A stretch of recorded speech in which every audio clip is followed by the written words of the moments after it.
He just disappeared. Where's Eddie when I need him? Where's Mr. Bravo when I need him? Crazy. He'd be going crazy about that one. Yeah, but Eddie's conspiracies turn in on themselves because he'd be like, he's disappeared, but he's not really. What if he's not really dead? That could be that. Eddie, he loves himself a conspiracy. He gets so excited. Yeah, I know. It's like watching a guy who's super into sports.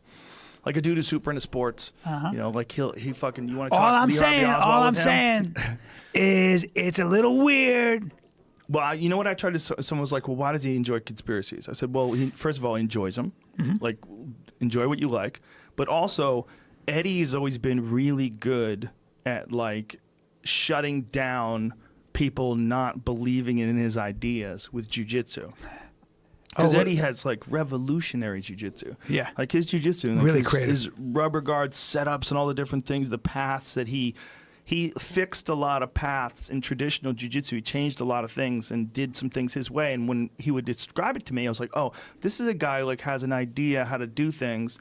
And when people are opposing, he was like, no, I'm going to shut that down and move over here. So that's interesting. So his brain works that way. Right. So when someone comes at him with an idea, he has an idea, and he's going to try to get that idea through. And when you come at him with some weak attacks on that idea and just expect that he's going to relinquish his hold on the idea, he's like, no, bitch, this don't make no sense. No, you don't have any information. It's going to take someone giving him real, honest to goodness, impossible to deny information that he's going to believe in any of the conspiracies that he believes in being false. Or it's going to take somebody to explain to him that his feelings control his thinking. That is true. But there have been conspiracies that have successfully been executed, which makes this whole thing way more confusing. Sure. It's like, which one of these were real? To say that all conspiracies are bullshit, you are a victim of, like, some reverse racism. Oh, yeah. No, I'm usually skeptical of conspiracies, especially government conspiracies, because government is notoriously so completely out of sync and not efficient enough. And certainly there are so many different competing interests within government, just within an administration. Yeah. Everybody's trying to undermine each other, and that's the history. And it was set up that way. And even if you talk about faking the moon landing, you'd have to have about 1,000, maybe 2,000 people to keep a secret. That's impossible. Not necessarily the case if you just had people thinking on a need-to-know basis with everything compartmentalized. Like, this guy's responsible for making the O-rings. This guy's responsible for making the jets. How it works. I know nothing I don't know about how it works either, but I do know that you're talking about, if you were trying to fake the moon landing, one of the things that would be much easier is during the Nixon administration, they were getting used to faking things. Watergate was going on. You know, but they all got found out, though, you know, because somebody talks. You're just starting to develop the kind of special effects abilities where you can sort of recreate space scenes, like 2001. That was the big conspiracy theorist dream, was that somehow or another, like, there would be, like, some irrefutable proof that Stanley Kubrick was the one who worked on the moon landing. That was like, if I had found that, I'd be like coming in my pants, like, yes. But Eddie never acknowledges that the same impulse that drives him, which is really to find the truth and to be skeptical of people's claims and even evidence that's been written down. Yeah. Human beings have always, for the most part, unless there's something wrong with you, wanted to be in the know. Right. I don't know anyone who doesn't want to know the truth. I don't know anybody who doesn't want to know, who likes being deceived. And so that's why it's almost impossible to keep a secret long term in government. Well, also, because somebody here's always another talks. thing on the other side of it. Here's one of the reasons why the whole conspiracy thing is so attractive to people, because there's a reward chain built into the human psyche of solving a problem that's presented in front of you that could potentially be dangerous.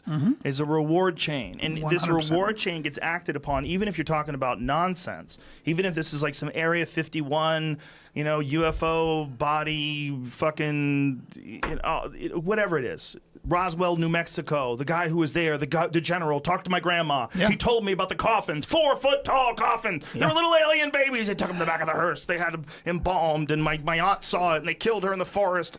Like, stop. I know. I can't.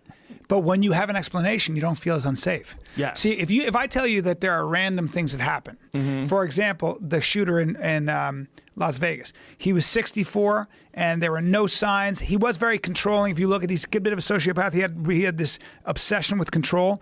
But if I just tell you that sometimes people wig the fuck out and they just want to shoot a bunch of people, that's not appropriate. Because then also on that means I have anxiety medication. Sure, but I'm sure. But there's also like when you say that stuff, it's like now what you're saying is I have no real way to protect myself. Yeah. Even if I carry a gun, take all my vitamins, wear my seatbelt, there's always some crazy shit I didn't think about. It's called fate. The people I've talked to that understand psych medicines, I've talked to some psychiatrists I've had on the podcast. I listened to Kelly Brogan talk about Kelly this. Brogan talked about it quite extensively. One of the things that her and many other psychiatrists brought up is the dissociative properties of a lot of these psych medicines. That someone might have a horrible idea in their head, but the repercussions of it are real. Like acting on it feels real. Wow. But as soon as you have some sort of heavy dissociative psych medicine, it's not even real.